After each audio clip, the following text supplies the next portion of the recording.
한국이 낳은 세계적인 바둑기사 이창호 구단에 대해 모 일간지에서 분석 기사를 내놓은 적이 있습니다. 이창호 구단은 왜 그렇게 바둑을 잘 둘까? 그것입니다. 참고로 이창호 구단은 그 1988, 응답하라 1988의 태기의 모델입니다. 그분이 전주에서 태어나서 자랐는데요. 전주에 찾아가서 그가 자라온 모든 장소를 두루 다니며 취재를 했습니다. 취재하던 기자가 아주 중요한 사실을 하나 발견했습니다. 이창호 구단의 조부와 부친은 대를 이어서 약 70여 년 동안 시계방을 운영하고 계셨습니다. 그러니까 이창호 구단은 태어났을 때부터 수많은 시계들의 똑딱거리는 소리를 듣고 자란 것입니다. 바둑을 좋아하시는 분들은 다 아시겠지만 바둑은 시간제 경기입니다. 끝내기로 들어가면 남은 시간과 함께 초 재는 소리를 들려줍니다. 대개의 프로기사들이 바둑을 잘 두어 가더라도 이 초침 소리가 들리기 시작하면 그만 쫓겨서 바둑을 망치는 경우가 꽤 많습니다. 그런데 예상했겠지만 이창호 구단의 가장 큰 장점은 끝내기에 있습니다.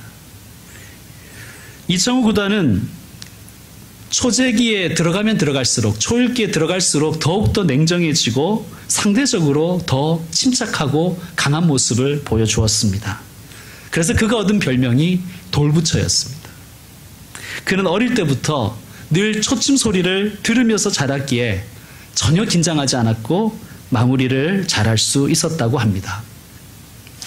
마무리를 잘하는 사람이 고수입니다. 오늘 바울과 바나바가 이제 1차 전도 여행을 마무리하는 시점에 와 있습니다. 자, 이 고수, 이 바울과 바나바가 우리 신앙의 고수인 이 두 분이 어떻게 이 선교 여행을 마무리하는지를 함께 살펴보십시다. 여러분, 주보에 제가 지도를 하나 올려두었는데요. 한번 지도를 같이 한번 보시겠습니다. 초록색 선이 선교의 진행 방향이고 붉은 선이 귀한 방향입니다. 안디옥에서 출발해서 실루기아로 내려가 배 타고 구브로 섬의 살라미에 도착했습니다. 섬을 횡단하여 바보라는 곳까지 갑니다. 거기서 다시 배 타고 소아시아, 즉 터키에 상륙하는데 그곳이 버가라는 곳입니다. 다시 버가에서 안디옥으로 갑니다. 이 안디옥, 출발한 곳의 이름과 동일하죠. 그래서 여기를 비시디아 안디옥이라 하고 출발지 안디옥은 수리아 안디옥이라고 부릅니다.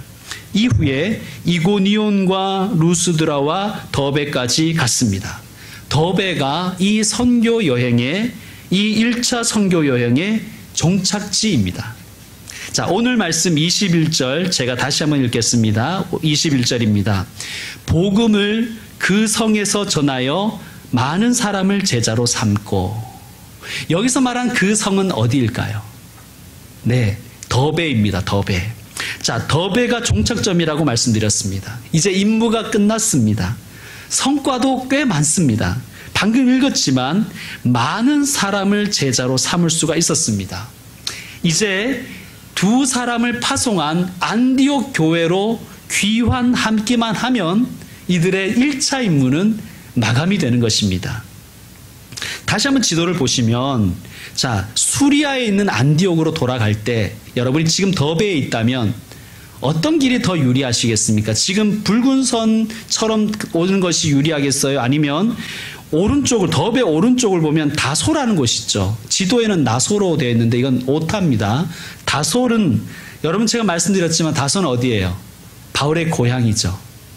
다소를 거쳐서 안디옥으로 오는 것이 좋겠어요? 아니면 붉은 성 방향대로 와서 헤로를 통해서 다시 안디옥으로 돌아오는 게 좋겠습니까? 참고적으로 지금이야 배들이 좋지만 당시에는 해상교통보다 육상교통이 훨씬 더 편안했습니다. 안전했고요. 마치 답을 유도하는 것 같아서 여러분 이렇게 질문하실 수도 있을 것 같아요. 목사님, 다 떠나서 바울과 바나바가 배 타는 걸 좋아할 수도 있지 않겠습니까? 그럴 수도 있잖아요. 그죠? 네. 우리도 비행기 좋아하잖아요. 공항에 가면 왠지 가슴이 설레고 그렇지 않습니까? 그럴 수 있다고 생각합니다. 그런데 여러분, 지금은 다소라는 도시가 이 지도상의 그림에서는 내륙 도시로 돼 있죠. 지금 해안에서 한 15km 정도 들어가는 내륙 도시입니다. 그런데 2000년 전 바울 당시에는 다소는 항구 도시였습니다. 그러니까 2000년 동안 지형이 많이 변한 거예요.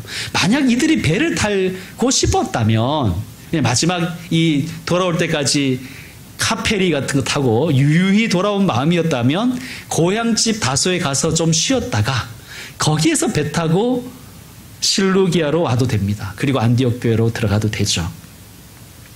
이렇게 생각하면 좋겠습니다. 우리가 전도 여행을 함께 떠났다고 쳐봅시다. 김포에서 출발해서 대전을 거쳐서 광주에 갔습니다. 그리고 더 남쪽으로 내려갔습니다. 보성, 벌교, 순천, 여수, 그리고 부산까지 도착한 거예요. 부산이 이제 최종 목적지였습니다. 이런 말 있죠. 벌교에서 주먹 자랑하지 말고, 순천에서 인물 자랑하지 말고, 여수에서 돈 자랑하지 말아라. 그런 말 있잖아요. 이 말은 벌교에서 주먹으로 많이 당했다는 얘기입니다. 순천 갔더니 외모로 무시를 많이 당했다는 얘기입니다. 여수 갔더니 돈으로 많이 당했다는 얘기입니다. 벌교, 순천, 여수 거치면서 우리가 많은 고생을 했다고 가정해 봅시다. 주먹으로 맞고, 외모 때문에 무시당하고, 돈 사기당하고, 억울한 누명 쓰고, 심지어 유치장에 갇히는 신세도 졌었습니다. 폭행도 당했습니다. 그리고 마침내 마지막 종착지인 부산에 도착했다고 칩시다. 여러분이라면 서울로 다시 어떻게 돌아오고 싶겠습니까? 저 같으면 KTX 타고 서울역으로 오든지 아니면 김해공항 가서 비행기 타고 김포로 들어왔을 것입니다. 그래도 문제는 없는 거예요. 왜냐하면 성과가 꽤 있었기 때문입니다. 그런데 두 사도가 어떻게 합니까, 지금? 여러분, 그동안 이제 사도행전 강해를 통해서 제가 말씀드렸지만, 이 더베까지 올 때까지 편하게 온 게 하나도 없었어요. 얼마나 고생을 많이 했습니까? 죽을 고생을 하면서 왔어요. 배신당하고, 욕먹고, 모함당하고, 누명 쓰고, 폭행당했습니다. 심지어 돌에 바울이 맞았는데, 사람들이 바울이 죽은 줄 알고, 묘를 쓸 수 없는 사람들을 갖다 버리는 시외가 그 들판에다가 갖다 버렸습니다. 다시 가고 싶을까요? 더베, 루스드라, 이고니온. 이런 말 아내가 쓰지 말라고 했는데 정말 징글징글한 곳 아닙니까? 징하잖아요. 징한 곳입니다. 저는 다시 가고 싶지 않았고 다시 가지 않았을 것입니다. 그런데 바나바와 바울은 그곳에 다시 갑니다. 우리 교회에 오셔서 등록하신 분들 중에 많은 분들이 제게 이런 얘기를 자주 했었습니다. 교회를 정하기 위해서 이 교회 저 교회 알아보던 당시에 소박한 목표를 정했다는 거예요. 거대한 목표도 아니에요. 어떤 목표냐면 절대 개척교회는 안 간다. 절대 작은 교회는 안 간다. 이런 결심을 하는 분들의 대부분은 어릴 때 개척교회에서 자랐거나 개척교회나 작은 교회에 가서 정말 헌신하고 많이 힘들었던 분들이에요. 우리 교회에서 이제 큰 교회에서 오신 분이 한 분 있어서 등록은 안 했었는데 그분은 이러더라고요. 원래 큰 교회 다닐 때 한 6,000명 나오는 교회였는데 그분이 이사 올 때 이런 결심을 했대요. 작은 교회 가서 섬기겠다고. 작은의 기준이 뭐예요? 물으니까 200명 이러시더라고요. 그러니까 정말 개척교회나 작은 교회에서 자라면서 물론 은혜도 많이 받았겠지만 상처도 많이 받고 헌신하면서 고생을 많이 한 분들은 개척교회 잘 안 가려고 해요. 그런데 대부분 그런 분들이 꼭 개척교회 가서 또 봉사하고 계시더라고요. 제가 어린 시절에 교회 어른들이 장래 희망을 물어보면 제가 아버지도 목사잖아요. 대부분 그분들이 묻는 그 의도가 있어요. 너도 목사할래? 이런 뜻입니다. 그럼 저는 너의 꿈이 뭐니? 이렇게 물으면 저는 일단 첫 마디가 이거였습니다. 목사 말고. 이렇게 시작했습니다. 목사 말고. 왜냐하면 저희 아버지가 또 어머니가 개척해서 정말 즉사하게 고생하는 것을 제가 보며 함께 겪으며 자랐기 때문입니다. 우여곡절 끝에 신대원에 들어갔습니다. 신학대학원에. 그때 저는 이런 결심을 했어요. 제가 목사는 합니다. 그러나 절대 개척은 안 합니다. 개척을 하더라도 절대 건축은 안 합니다라고 제가 다짐에 결심과 결단과 그런 것을 했지만 결국에는 개척해서 성전 짓고 아직도 고생하고 있습니다. 어떤 분들이 제게 물어요. 목사님 또 건축하실 거예요? 물어요. 그럼 제가 뭐라 그럴까요? 그럼요 이럽니다. 왜냐하면 그동안 안 한다고 하면 하고 있고 안 가겠다고 한 것은 거의 다 가고 있으니까 차라리 하겠습니다. 하지요. 그렇게 대답합니다. 여러분 바울과 바나바 바보 같지 않습니까? 정말 무모하지 않습니까? 왜 이렇게 미련한 짓을 할까요? 왜 이렇게 무모한 짓을 할까요? 왜 이렇게 바보 같을까요? 22절에 그 힌트가 나와 있습니다. 우리 22절 말씀 같이 읽겠습니다. 시작. 제자들의 마음을 굳게 하여 이 믿음에 머물러 있으라 권하고 또 우리가 하나님의 나라에 들어가려면 많은 환난을 겪어야 할 것이라 하고. 아멘. 거기에 제자들이 있었기 때문입니다. 이 제자들은 바나바와 바울이 그 힘든 가운데서도 복음을 전하여 예수 믿게 한 사람들입니다. 그리고 그들에게 세례를 주었고 양육해서 세운 정말 자식과도 같은 사람들입니다. 바나바와 바울의 마음을 아시겠습니까? 그들이 왜 같다고 되어 있습니까? 제자들의 마음을 굳게 하려고. 여러분 이 마음을 정말 공감하실 수 있습니까? 저는 조금은 공감이 됩니다. 정말 자기가 낳아 기른 자식 같거든요. 그들이 당할 고통과 고난을 알기에 그리고 어떤 눈물과 어떤 고민이 있을지 너무나 잘 알기에 그들이 바울과 바나바의 눈이 밟혀서 그 두 사도는 다시 제자들이 있는 곳으로 거쳐갔을 것입니다. 제자들의 마음을 굳게 하기 위해서, 여기서 굳게 하기 위한다는 것은 담대하고 굳세게 하기 위한 거예요. 돌아가서 어떤 권면을 했냐 하면 다 잘 될 거야, 긍정의 마인드를 가져, 이런 말을 안 했습니다. 무슨 말을 했냐면 이 믿음에 머물러 있으라. 우리가 하나님의 나라에 들어가려면 많은 환난을 겪어야 한다. 이 믿음에 머물러 있으라. 우리가 하나님 나라 들어가려면 많은 환난을 겪어야 한단다. 믿음을 지켜라. 믿음에 머물러 있으라. 왜 이렇게 말할까요?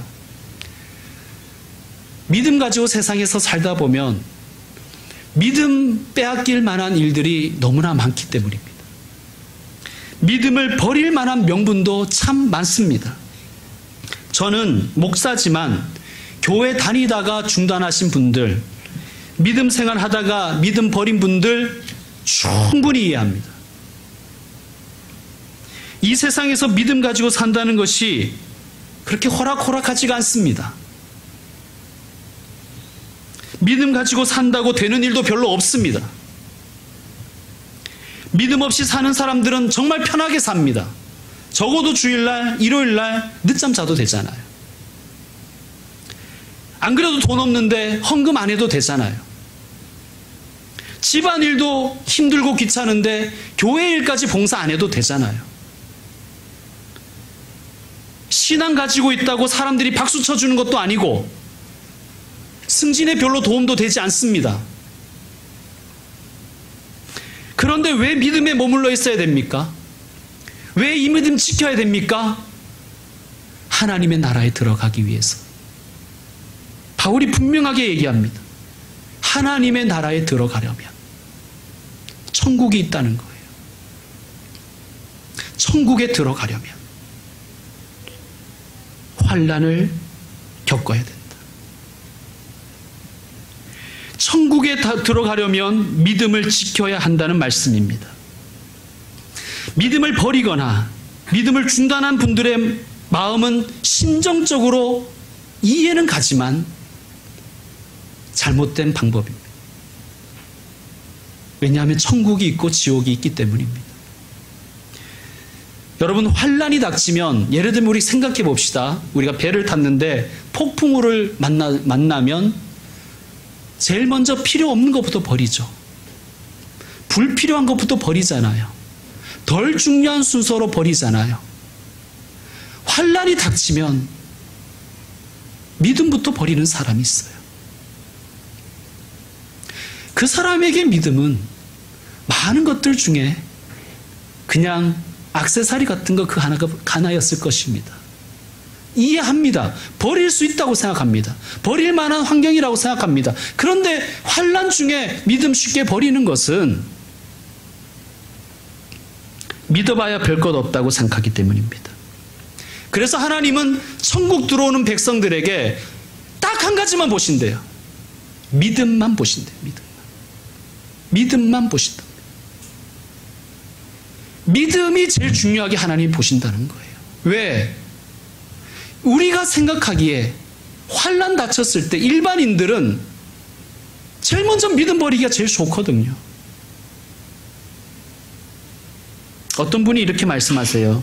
목사님, 저야 이것을 이해하고 받아들이지만 신앙이 아직 어린 분들에게는 하나님의 나라에 들어가려면 환란을 겪어야 된다는 말을 어떻게 하겠습니까? 물론 이해가 됩니다. 예수님 믿으면 만사형통합니다. 예수님 믿고 교회 다니면 다 잘 됩니다. 이렇게 말해도 전도가 될까 말까잖아요. 콧방귀를 뀌지 않습니까? 그런데 예수 믿으면 환란이 있다. 천국 가려면 환란 많이 겪어야 된다. 이 말을 하면 무슨 도움이 되겠냐는 말씀 공감합니다. 그러나 분명한 것은 다른 복음은 없습니다. 이 믿음에 머물러 있으라. 하나님의 나라에 들어가려면 환란을 겪어야 한다. 다른 복음은 없습니다. 다른 말씀은 없습니다. 성경을 한번 찾아보십시오. 예수 믿으면 만사형통한다는 말씀이 어디에 있습니까? 예수님은 언제나 얘기하셨잖아요. 아무든지 나를 따라오려거든 자기를 부인하고 자기 십자가를 지고 나를 따를 것이다. 하나님을 소망하는 사람, 하나님의 나라에 들어가기를 원하는 사람에게는 환란이 따릅니다. 왜 그럴까요? 사탄 마귀가 가만히 두지 않기 때문입니다. 사탄 마귀는 사람들이 천국 가는 것을 제일 싫어합니다. 그러니까 환란을 주는 거예요. 믿음 버리라고. 그런데 우리의 질문이 또 하나 있죠. 사탄과 마귀가 환란 주는 것은 이해한다는 거예요. 그럴 수 있지. 그런데 하나님은 왜 그걸 그냥 허용하시는가 하는 거예요. 하나님은 하실 수 있다면서요. 하나님은 왜 우리가 환란 당하는 것을 그냥 허용하십니까? 그게 우리의 중요한 질문이잖아요. 정말 아픈 질문 아닙니까? 제가 도장 파는 곳을 가본 적이 있어요. 도장. 혹시 보셨습니까? 도장 파는 데 가면 팥빙수 만드는 기계처럼 생긴 기계에 도장의 재료, 그러니까 나무나 옷 같은 것을 이렇게 단단히 물립니다. 근데 그냥 물리는 걸로 끝나는 게 아니라 여기저기에 막 쐐기를 대요. 쐐기를 대고 그게 끝이 아니라 다시 고무줄로 칭칭 감습니다. 왜 그럴까요? 꼼짝 못하게 해야 이름이 정확하게 새겨지기 때문입니다. 꼼짝 못하게 해야 이름이 새겨집니다. 왜 하나님은 우리가 환난 모면하게 하지 않으실까요? 왜 그 환난에서 풀어서 자유롭게 좀 해주지 않으실까요? 마치 도장에 이름이 새겨지듯이 하나님의 아들, 하나님의 딸, 예수님의 제자라는 그 이름이 우리에게 새겨지게 하기 위한 것입니다. 막 움직이면 제대로 안 새겨져요. 중요한 것은 그 이름이 새겨진 자만이 천국에 들어간다는 거예요. 그 이름이 새겨진 자만이. 아무나 천국에 들어가는 것이 아닙니다. 주님은 누구나 부르시지만 아무나 받아주지는 않습니다. 환난은 우리를 빚는 조각칼입니다. 이 환경과 이 상황 혹은 그 사람을 하나님은 우리의 조각칼로 쓰신다는 사실입니다. 이 믿음에 머물러 있으라. 우리가 하나님의 나라에 들어가려면 많은 환난을 겪어야 하느니라 라고 권고한 후에 바울이 무슨 일을 하였습니까? 우리 23절 여러분이 한번 읽어주십시오. 23절 시작.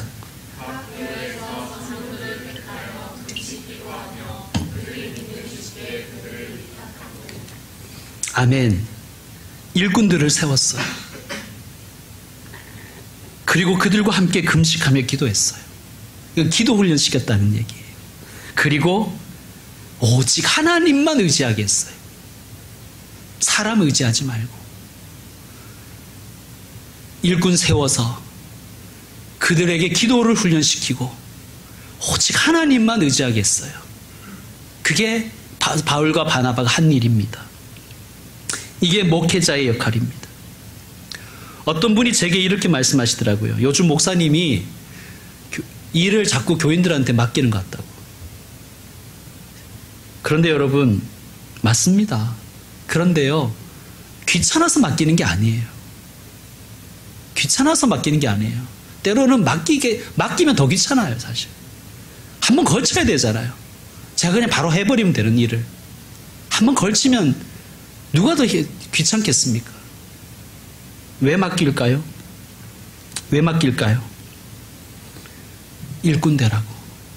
하나님 나라의 일꾼 되라고 그러는 것입니다. 그리고 목회자 갈 일은 무엇입니까?